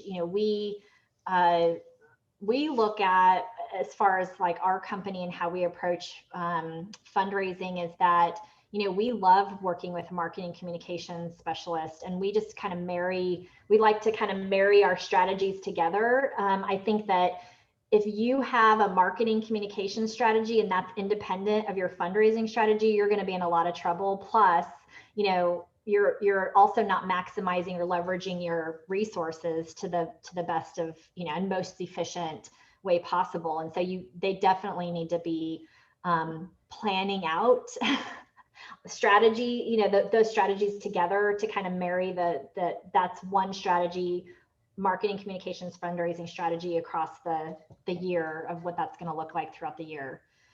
And I think I think that's really important. And then as far as just different types of ways that you communicate the message, grant writing is absolutely, like Suzanne said, that's a whole how we like to look at grant writing is it's this persuasive technical writing.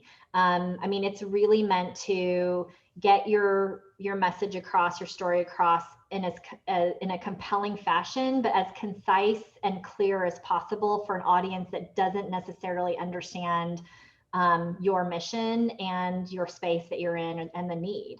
And so it's just being as clear as possible. And in a lot of ways, it's knowing what to leave on the table and knowing what's important to share. And not getting so in the weeds with your grant, with your narrative that you've confused or left your reader behind. So I think that, to me, grant writing is an art and a science all wrapped up together to do that really well. Whereas if you're talking to an individual donor, or you're doing a campaign, I mean, that's where you're going to have a much more I think a different kind of message. Maybe it's more of a you need to grab their attention more quickly. They're probably not going to, they're not going to read all of your narrative and go deep into your story. So how do you tell your story in a quicker sound bite, capture their attention so they want to know more, type of a capacity, a lot more visual, I think, typically, for that type of a communication. But yeah, I know Amy will dive into that a lot more, but that's my 2 cents on that for at this point. What are your thoughts on that, Suzanne? Any other things to share? Or? I would agree. I mean, I talked at my session on strategy that strategy should come first, and then how you talk about your brand is so critical. And fundraising is one way, programs is another way, and it's got to feel like one complete package. Yeah. And so, to your point, fundraising and marketing has to work hand in glove. Yeah. I'm going to open it up to everybody for questions. So Tanya's here. She's got 15 minutes. So ask any and all questions about fundraising or anything she's covered, anything she hasn't covered. I had a question, Tawnia. One of the things we saw over and over again in reading grant applications this whole summer and fall, last summer and fall, were this kind of panic over the loss of their volunteer base for a lot of nonprofits. And so I just wondered if you had any tips for how to keep them engaged, how to re-engage them now for the future, because they are such a fundamental part of fundraising. So yeah, that's a good question. And I can I can see the challenge in that. I think that like donors, it's really important to continue to engage volunteers in some way. So even if that's reaching out and checking on them, and asking how they're doing, giving them updates, the same way that you would with a donor, I think is a really important way to keep them engaged. Are there any virtual ways that they can support you? Giving them other ways to be involved. So are you kind of helping them transition into a different capacity and way to be involved? And then, I just think that in some cases, people just got really wrapped up in their own kind of crises or things that are going on, and that's why they fell away short term. But I think reaching back out to them, letting them know how they can re-engage, and I think this is important for donors and volunteers, is to be communicating what you are doing. So I think a lot of nonprofits have communicated how COVID has impacted activities negatively, or the things that you're not able to do anymore. But what are you doing? Sharing positive news. And in our tips on how to talk about COVID, one of the things that we talk about is be positive. People want to hear positive news. They want to hear what are the good things that are happening, and kind of sharing from that perspective. So, if it's grant writing, I will just say always make sure, even if you're not asking for something specifically COVID related, it's the elephant in the room. So you really want to make sure that you're communicating with your donors on how is COVID impacting your organization, the population that you're serving, and then what are you doing about it? How have you adapted? And then what are you continuing to do? And then keep in mind, when you're communicating with donors and volunteers, that there is a line between desperation and a sense of urgency. And people, you don't want to have that, you want to avoid desperation. As I mentioned earlier, people don't want to jump aboard your sinking ship. They want to help you be successful. So explain to them how they can do that. And that goes for the same with volunteers as it does with donors. Explain to them what they can do to help you be successful and what you need from them, short-term, long-term. Suzanne, do you have thoughts on that, Suzanne, or anything that you want I did post a blog that I wrote a couple months ago on volunteer engagement. And then just a fun fact, we actually, Tawnia and I are working on a blog right now with Valentine's Day coming up. Show your love to your volunteers. And that's going to be coming out next Thursday. So we'll make sure Phyllis and her team get that so that you guys can get distributed it. Because we do think Valentine's Day is a great opportunity for you to show your love to your volunteers. And we're using, just for fun, the Love Languages book. So we're doing all 5 of the love languages so that you can see that volunteers need to be targeted in the exact same way donors do. They need to be customized based on kind of their own way that they like to get information. So we'll make sure that goes out next Thursday. So watch for that in your email inbox. Yeah. So we did get a question from Dale. Dale asked a lot of good questions.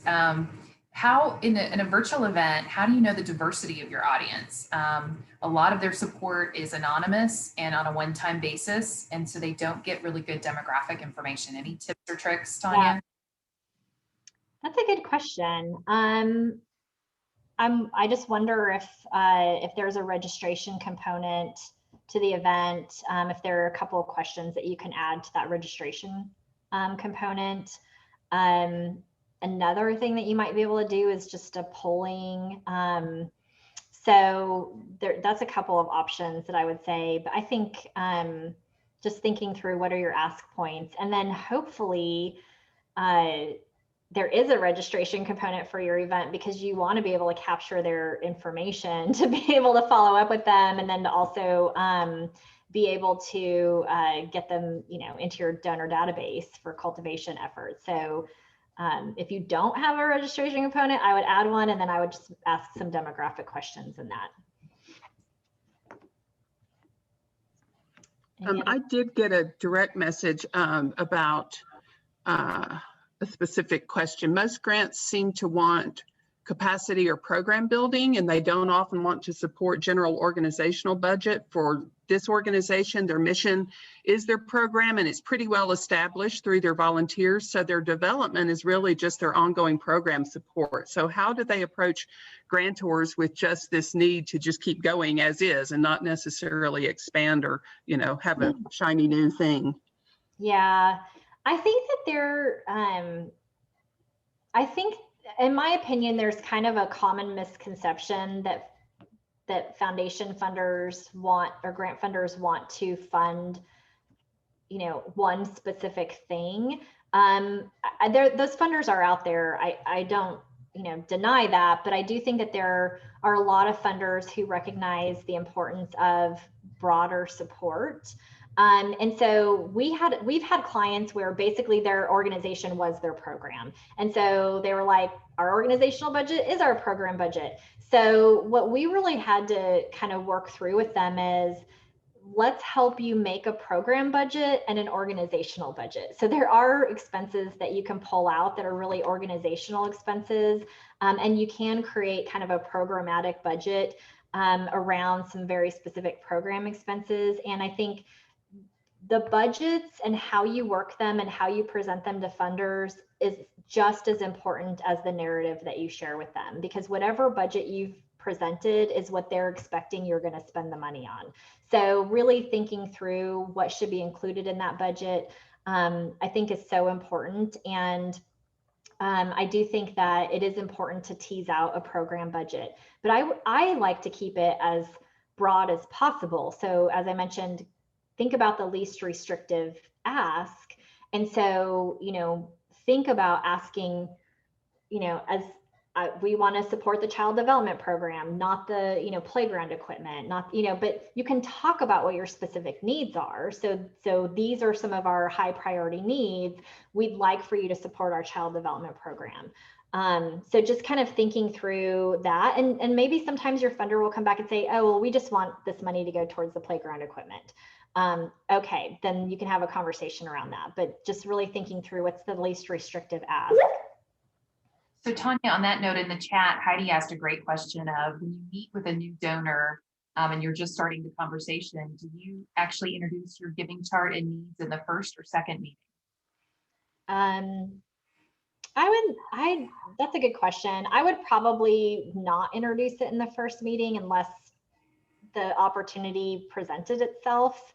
I think the first meeting is usually really about kind of sharing an overview of your organization and your programs, and then getting to know them and just asking a lot of questions about their interests, how they might align with what you're doing. I think especially with a grant funder, I like to ask, is this something that you would be interested in funding? What kind of ask amount should we be asking? I think sometimes people don't often ask, how much should we ask for? And so really having kind of those very, kind of getting to that level of feedback from them, I think is important I would do that before I would present a gift chart. Yeah, I would agree. I mean, I think the first meeting is about building trust and building a relationship and listening. Yeah. But I do think that the exception to the rule is entrepreneurs, in my opinion. Sometimes they want that chart. So I would always have it in your back pocket just in case they ask for it, because they may want to cut to the chase and say, show me what your needs are. So in general, I don't show it, but I have it available. Yeah, I think that's a really good point. So I mentioned earlier, the needs-based selling training that I had, we didn't come just we didn't want the sponsorship levels to dictate the conversation. We want curiosity to dictate the conversation and relationship building. So, but to Suzanne's point, that doesn't mean that you don't necessarily have the materials with you or whatever, to be able to answer their questions. But it shouldn't necessarily be what your conversation revolves around.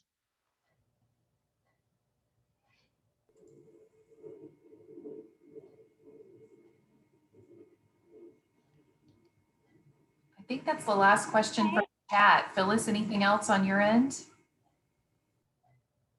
I don't see anything else, although I think Dale had a clarification on hers. Her question before about how to identify demographic information. It was not just necessarily just for events, Okay. but just the broader community support. Like in fundraising, or do you mean program participants? Dale, feel free to just unmute yourself and chime in if you want to, so we don't misrepresent you. Program participants, basically for grant reporting. Yeah. We have not been able to track that because, as I mentioned before, a lot of people who use our services are kind of like one-time, one-off people. And so when I'm asked anything that's like very demographic specific, I really struggle coming up with answers that are supportable. So I'm just wondering if you had any kind of suggestions about how we could do that. But I think your polling question could probably solve that. Yeah, I would say, we run into this sometimes with our clients because, of course, we are trying to gather demographic information from them when we're helping them write grant applications. And so it's pretty common that they're not tracking demographics. And so we look at how they engage with their clients or through their programs to determine, are there touch points that allow for asking that information? And so like one of our clients, the Perot Museum, they're doing these community outreach tech trucks. And so they had people signing a waiver on a tablet, and we're like, ask 3 demographic questions on that waiver. So just, if there's any kind of a touch point where you can get that information from them, because it really is important to be tracking that. And I think you can do it in fun and interesting ways too. So, are you a cat person? Are you a dog person? What's your age? Those kind of things. People are used to giving demographics now. So you could do some polls, or you could do some, connection points where people can give you their information, including on your website. You could start putting up pop-ups and just say, we want to know more about you. There's ways you can get that information so that you can at least give your funder an accurate picture of who's engaging with you and what you think the demographics are. And most likely that's a fairly representative sample. Yeah, I think sometimes, yeah, getting whatever information you can. I mean, in the worst case scenario, we have used demographic information that describes the target market or the population that you're targeting. So so I think that's also, if you know, if you don't have any other options, you can also do that. Great. Okay, well, I think we're out of time, but this has been really great. And like Suzanne mentioned, you have my email address. You're welcome to email me any questions that you have. Also, I hope you'll follow our blog. We try to do lots of free tips and tools and resources through there as well. So thank you. Okay, so please, please, please complete the survey that you'll be getting soon.